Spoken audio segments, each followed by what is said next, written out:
Welcome to Mind Over Masculinity, listeners, where we delve deep into the evolution of society and the pivotal role men play in it.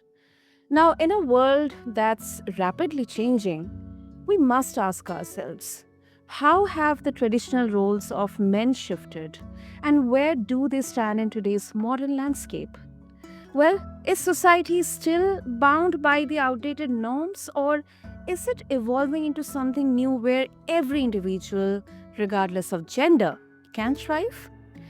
So, today, in this episode of Mind Over Masculinity with your host Sana, we are honored to have Jessica Martin. She's a visionary leader and human strategist whose mission is to dismantle societal constraints and help businesses and individuals achieve the success they desire. After navigating her own journey through burnout, Jessica now focuses on healing, organizational culture, and the mind body spirit connection, all of which play a role in understanding the transformation we are witnessing in men and masculinity today. That's what Healthy Mind by Avik is all about, right, listeners? So, with that, Jessica, welcome to the show, and I'm really, really honored and excited for you to have you with us here. Thank you so much. I'm really excited to be here. I think this is a good channel and topic.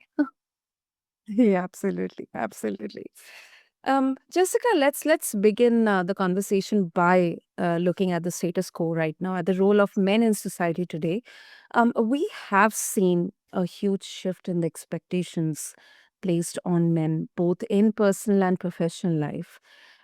We are seeing discussions and conversations around this encouraged right now among us, which is really a good way. It's kind of a very positive development. But what do you think is the most significant change in how society views men compared to previous generations? I think that that's a really valid conversation and point to make because the reality is we have changed as a society. And because we have changed, it has changed how we're, I guess, approaching genders and also the preconceptions of them. So when we're looking at like the male gender versus the female gender in society, it's vastly evolved very quickly over the last decade. And one of the things that we're seeing is the societal norms transition, right? And I think of how, at least in America, there's been a lot of noise over the years for several decades about femininity and women's rights. And what we're seeing now is kind of the outcome of that. And so there's these stigmas that men have that honestly, they just aren't always that fair. And there's this noise out there, if you will, that is really ignoring them and they don't really have a voice. They don't have a place to really fit and perform in society because all of these other labels, all these other genders, all these other things are making more noise. And so, where does that leave our men, especially our young men, in these constructs of society that we have? We're told, we're consistently giving the messaging of be strong, don't be too strong. Be outspoken, don't be so loud, and it's this confusing paradigm that we've placed them in of what the role of a man is like. And the outcome of that is causing so much disruption and confusion for them, increasing mental health issues, increasing happiness, or in a when I say increasing happiness, I mean it's decreasing, but like the increasing awareness of their happiness is going down, and they're also experiencing other things like burnout, but they experience these things different. And most of the information out there is broad. It doesn't necessarily pinpoint a gender. And then when you do look at the gender ones, like for example, with burnout, burnout is not the same thing as depression and other like mental challenges that anyone would be going through. Burnout is specific to career or job and things like that. And even though their men have a rate that's lower, because women are 66% and men's chance is 42% of getting burnout, the difference is the impact it has on them, because physiologically, men and women process emotions, feelings, and threats differently.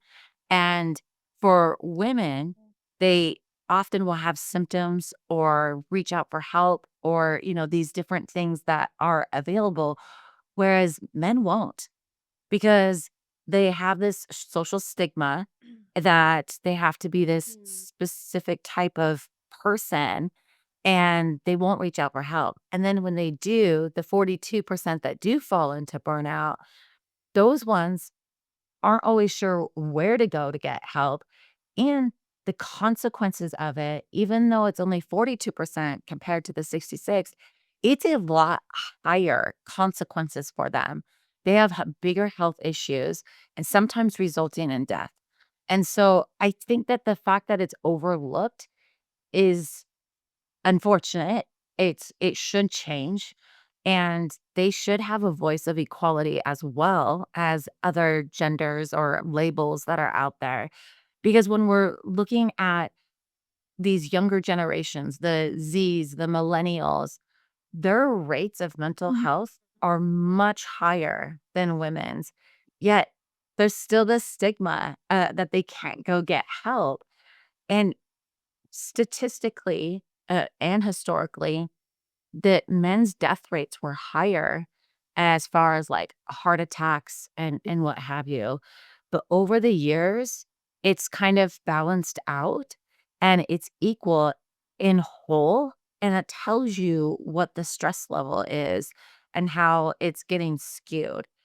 And I think that obviously I have a lot of information about this. I'm a little passionate about men's mental health because they just don't have the ability to reach out. I know, and I absolutely agree with you. You know, so many of the very in a very comprehensive way you explained. I mean, this social setting, especially for men, right from their childhood, it doesn't seem to allow them to be vulnerable or emotionally available, because that may be contrary to what the entire idea of uh, or the fundamentals of masculinity be. And it's really fascinating to see how these expectations right now they are shifting, but we must also acknowledge the pressures that have evolved alongside these changes. So, Jessica, you know, talking about your work, I mean, you have worked across industries. You are helping organizations shift their cultures. How do you think the corporate world has impacted the way men express their masculinity, particularly in leadership roles? How are you? Again, going back to the physiology and like the difference of men and women, there's a couple of things to clarify in that, Mhm. meaning that it has to do with the way that the brain is programmed. Like you even Mhm. mentioned, like how they're brought up. They're brought up to Mhm. be stoic, strong, unemotional. And the challenge of that is when they come into leadership roles, that's not always the place where these things are anymore looked positively upon. Now they're in these leadership roles Mhm. where they have to be very, very dynamic. It kind of goes, I'm actually writing this book right now called The Leadership Revolution. And in that book, I talk about like leadership as a whole, not segregating by gender, but of course, a lot of my research has led me into some of that. And I see it too with my clients. Oh, I lost you. It's still recording, so I'm gonna finish answering this question and see if you join back in. um, but anyway, so in the leadership roles, what we're seeing is there needs to be an overall, like, wholeness of the being, the individual, not looking at them as, oh, they're a male or they're a female, so they can lead this way or that way. It's more of understanding humanity and individuals and understanding that something that is going to impact an individual isn't necessarily based off of gender as much as life experience and exposures, right? So when we're looking at how our men are showing up in leadership, they've had to very quickly transition. And it's interesting because it's generationally different on how each generation responds to them. A male leader can come in and have that stoic, non-emotional response, Yeah. and you're gonna end up with some generations that reject that dialogue, while other ones lean into it and find it refreshing or, Mm. something that they're a paradigm that they're used to. Yet at the same time, they need to have feelings and emotions so that they show that they care for people. And that's kind of that piece I was talking about where it can become very confusing and create a whole other series of unnecessary stressors because they're trying to figure out that balance. And so when we're looking at leadership, it really boils down to their experience, the paradigm that they have, and the environment that they're in. Because each environment, like a manufacturing environment, is different than an office environment, and a tech company is different than, a retail company. And so when you're looking at these different situations, as a leader, you have to adapt to your audience, which is your employees and your customers. And so I think that they have a much harder time because it's more delicate and it's a newer paradigm. So, where's their role models? Where's the people that are going to guide them and help them figure this out and transition and navigate through it? They're having to figure it out themselves now. And there's not a lot of, like I said, there's not only their ability to reach out limited, but there's not a lot of places for them to reach out to get the Yeah. support. And at the same time, it's making suicide rates for men 80%. 1 in 5 men have in the US have mental health challenges. 6 million of them are experiencing depression. And so if they have these outrageous numbers that are higher, why is there not opportunities and more education and support for them as a global marketplace nowadays? It's definitely difficult for them. And it besides the social stigma of the norms that we've started, and we're navigating through and out of, it also brings you into this position of what's it look like going forward? How are they Mm. supposed to balance? Because look what happened to women when we started leaving the homes, going into the workplace, running businesses, doing all these things. We had an epidemic of just all sorts of challenges around mental health for women because they were trying to do it all. And now we're telling our men we got to do it all. And let's just be honest, it's not fair. Like, if for women doing it all is just as unfair as men doing it all, but yet we're asking them to do that. And when women were going through it, we started pouring in the support, and I'm just not seeing that same support for men. I this can be really a slippery slope. Maybe many of our listeners wouldn't agree, and, but I am with you, Jessica, on this. I'm with you. If that same support and empathy is there for women, um facing the challenges and coming out of them, fighting with them, then why can't be it available from the men as well? So you have seen, experienced burnout, firsthand.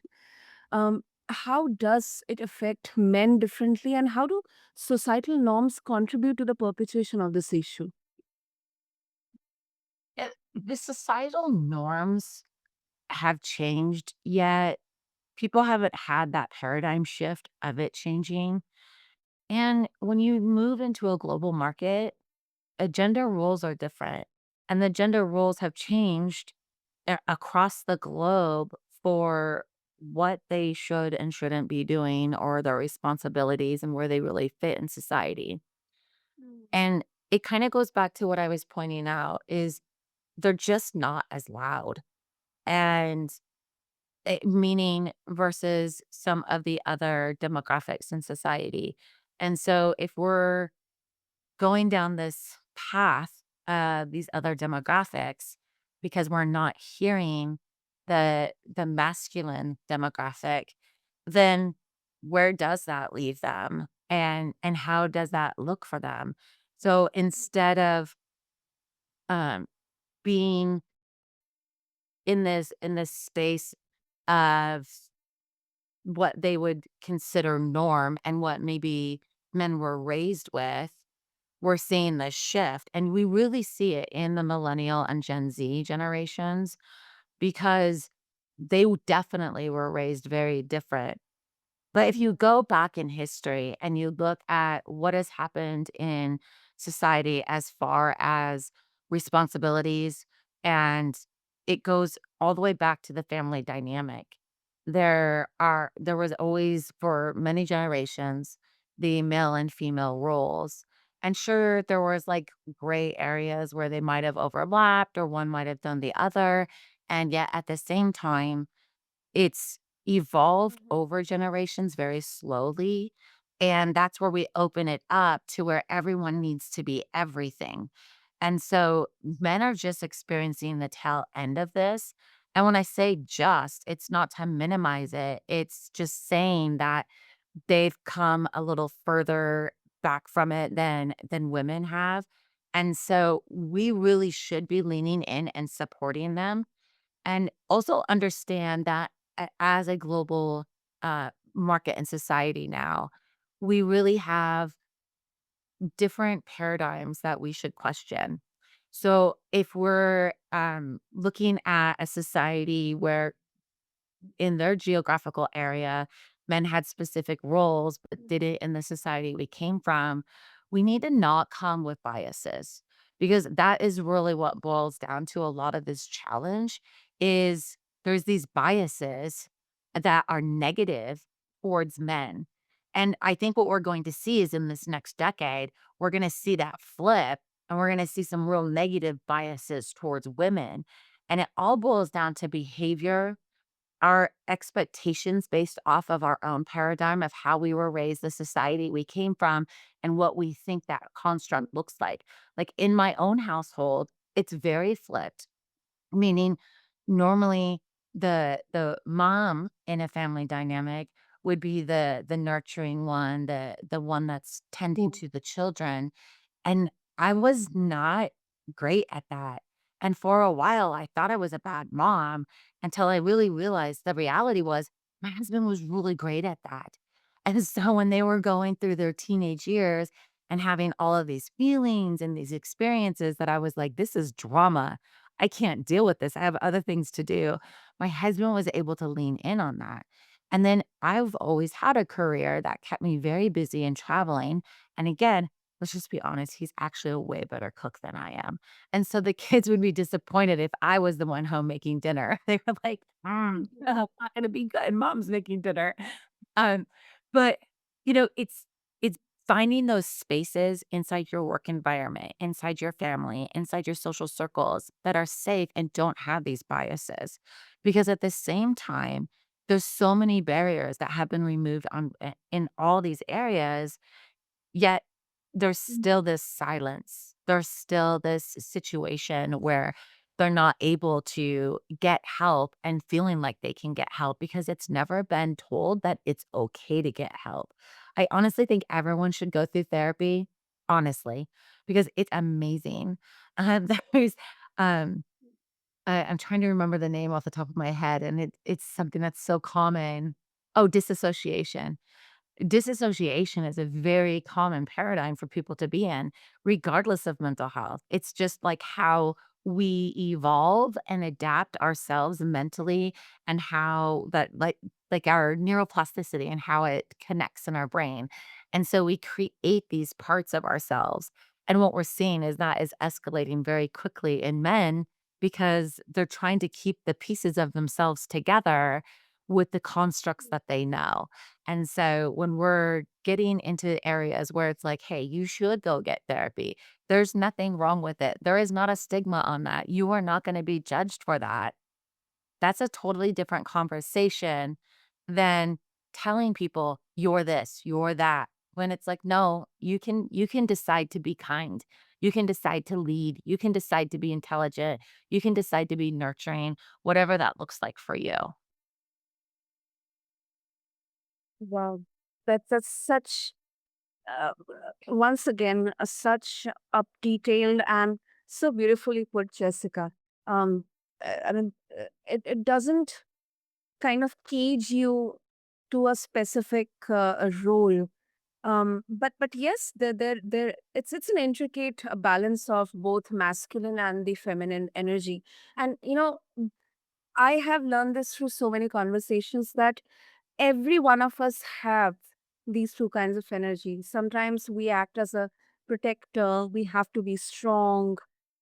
Maybe sometimes we have to withhold our emotions, but at the same time, we have to be empathetic, nurturing. We should not have that kind of shame asking for help. That doesn't make us weak or susceptible to anything negative. So that's really, really beautifully put, Jessica. So before I wrap up this conversation, I know 30 minutes is not justified because this is such a broad and such a profound topic. As a leader yourself, what advice would you give to men today who are struggling to find their place in a world that seems to be constantly redefining what masculinity is? Hmm. That's a good question. I do have my own opinion on this. I, I there is when you look at the human physiology, there are programming that comes in our DNA, and like you said, there's also masculine and feminine energy, and they Mhm. both can behave very similarly. They just stem from a different place inside the individual. And so when we look at women being tenders and men being defenders, you really should look at how this is impacting you in like a leadership role and how you want to show up. Because the way you show up with these, I guess, triggers that you would have is based on your decision and choice.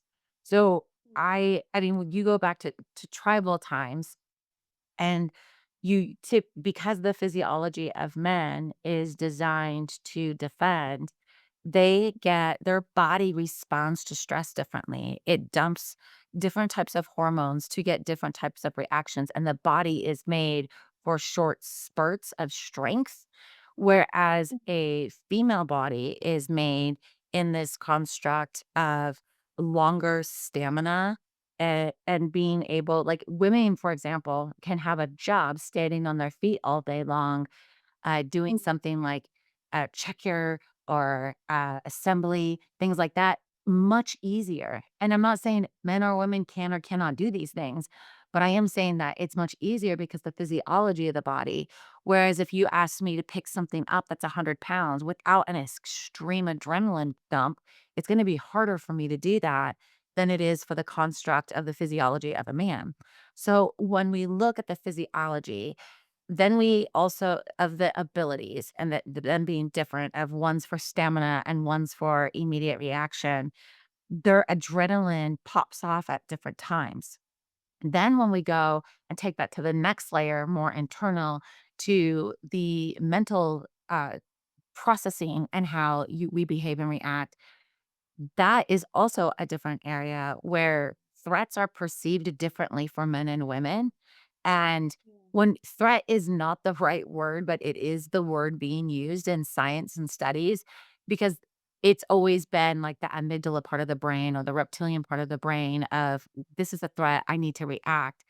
And men are gonna do it protectively. Women are gonna do it protectively, but how they respond is different. So when you're in a conference room or a meeting or having a discussion at work, men actually handle the back and forth negotiations as more something that's usually more intriguing, and it's more about winning that battle, that argument. Whereas women have had to learn that and don't always see it as they see it more as a threat. So their response is going to be different. And so I'm saying this as far as the physiology and the mental piece, going back to what you're talking about. Every being has a male and female energy to it. It doesn't matter what your gender is. And at the same time, it's how we've been put into the societal constraints and constructs that show us how we're behaving about it. The behavior choice is yours. You do not have to perceive something as a threat. You can perceive it as exciting. I think negotiations are fun. And so when I get in a situation where like there's a lot of debating and there's negotiations that have to happen, I'm like, "Oh, let's do this. This is super exciting." Whereas somebody else is gonna look at that as, "Oh my gosh, this is exhausting. I don't wanna argue my side. I don't care if I win. I just want a solution." And so it depends on the individual's perception and how they balance that male female energy. And we have to have Mm. both energies in us because that's what makes us whole. The reality is, this society does not allow you to have both, and you can. And you were designed to have that. So when you stack all this information up together, the truth is just being authentic and true to yourself in the whole mind, body, spirit connection. I get males have a much higher success rate in my programs. It's amazing than females do because they are like, finally, someone is speaking to this to me. And they're not saying you have to be this way, you have to be that way. No, I say all that, and at the same time, regardless of your gender, if you are my leader at work, I expect you to lead. I expect you to negotiate. I expect you to defend. I expect you to remove roadblocks. You are going into this position that is high stress. It takes a lot more responsibility because your increase of responsibility to others is much higher. And I have expectations of that role, not that gender. And so when you're looking at your biases, you have to really go through that cognition of how are you perceiving these individuals in this role? Because a lot of it is just pre-programmed from our DNA and it's difficult to get past. Wow. Once again, Jessica. What that was really really such, because it's a tough one, finding balance in a constantly shifting world, but the way you explained it makes so much sense to me as well, especially that perception of the difference between role and gender. So before we wrap up, if our listeners they would like to connect with you, what would be the best way? The best way is to reach out to me at blissoutmentor.com. And you can learn a lot there. And then if you just want to talk about what's going on and maybe what might be the next good step or path forward for you, you can schedule some time with me. And I'm happy to kind of sit, see where you're at now, and work through that situation and see what a better, brighter future looks like for you so you can be in bliss. Wonderful. I'll make sure to add all the links in the show notes for our listeners. And Jessica, I couldn't thank you more because this was such a profound conversation with incredible insights and explanation in such a simple yet incredible way into the evolving role of men in today's society. And it's really clear that the path ahead requires both individual introspection and also collective effort. So, thank you so much for this. Thank you. So, to all the listeners, as we continue to redefine masculinity, Let's remember that true growth is about balance. I know it can be hard, but it's one step at a time. It's progress over just trying to perfect that balance, integrating emotional intelligence, vulnerability, and strength. So, we hope that today's conversation has sparked new reflections on how you too can contribute to the evolution of societal roles, whether it's in your workplace or in your personal life. Until next time, continue questioning, evolving, and most importantly, living with purpose. This is your host, Sana, signing off from Mind Over Masculinity. Thank you.